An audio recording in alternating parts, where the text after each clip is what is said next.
Vous me direz que vous... Thomas dans un ballon de champagne, que je traque au moins, je démarre l'émission. Un ballon de champagne. Après, on prend la limonade là-bas. C'est toi qui commence. Et vite ce profil là. Alors, vite ce profil, voilà. Attendez, je vais déjà prendre mon verre. Ah ouais. Mais oui, je demande une conne là devant une nappe blanche. Patrick, Oui.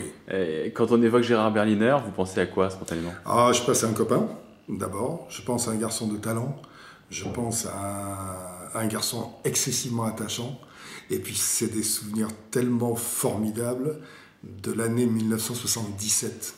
On était gamins, on n'était pas cavaleurs du tout, on n'était pas fêtards du tout, on rentrait tous les soirs au lit avec une tisane et voilà. Qu'est-ce qu'on a rigolé.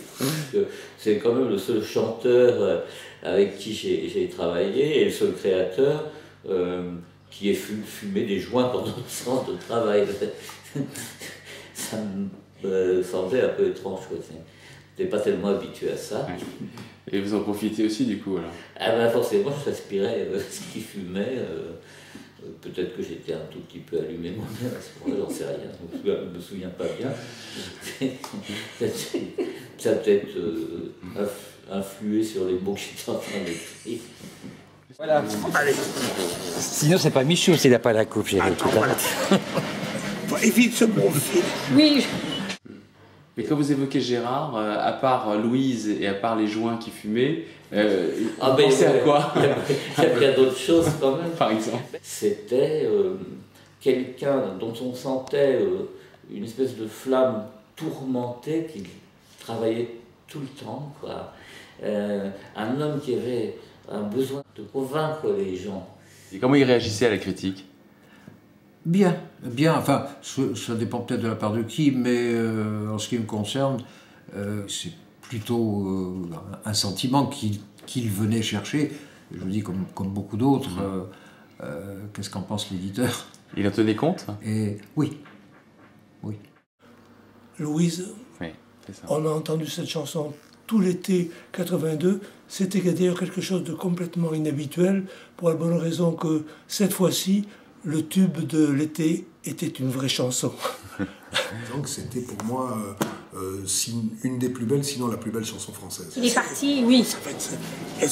Tu fais un montage après. Oui. Attends. Moi, je vais traquer maintenant au beau souvenir de Gérard, mais je lui en veux. Parce que il a été inspiré par Louise. C'est dommage que c'est pas par Michel. J'ai revu pour la dernière fois Gérard ici à cet endroit. Il m'a chanté une chanson, voilà, a cappella. Il m'a chanté toute une chanson que venait de lui écrire Charles Aznavour. Et j'ai trouvé ça extrêmement émouvant parce que j'ai senti que malgré tout, il voulait continuellement se faire entendre. Est-ce que vous aviez projeté de collaborer avec Gérard Berliner? Très tardivement, oui.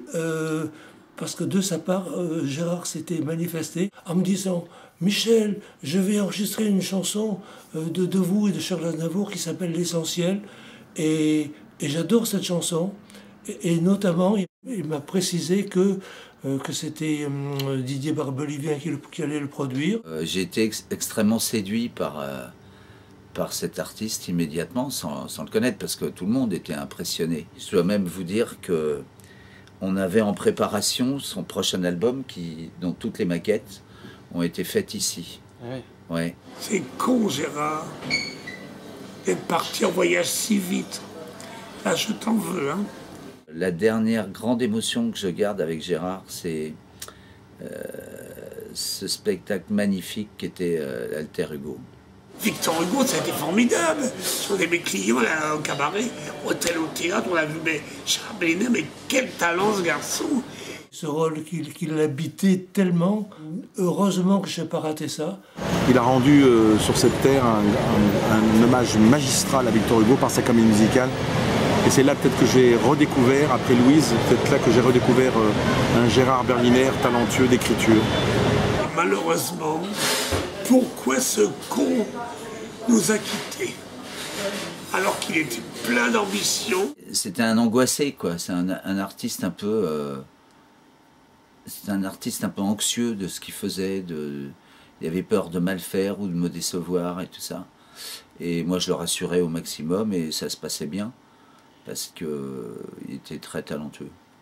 Il est arrivé évidemment dans ce métier si dur qu'il ait des moments de découragement. Vous l'avez vu se décourager parfois? Oui, c'est arrivé. Ça arrive à tout le monde. Ouais.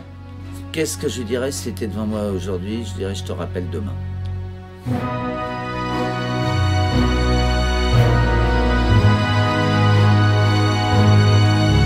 Aimer, c'est plus que vivre.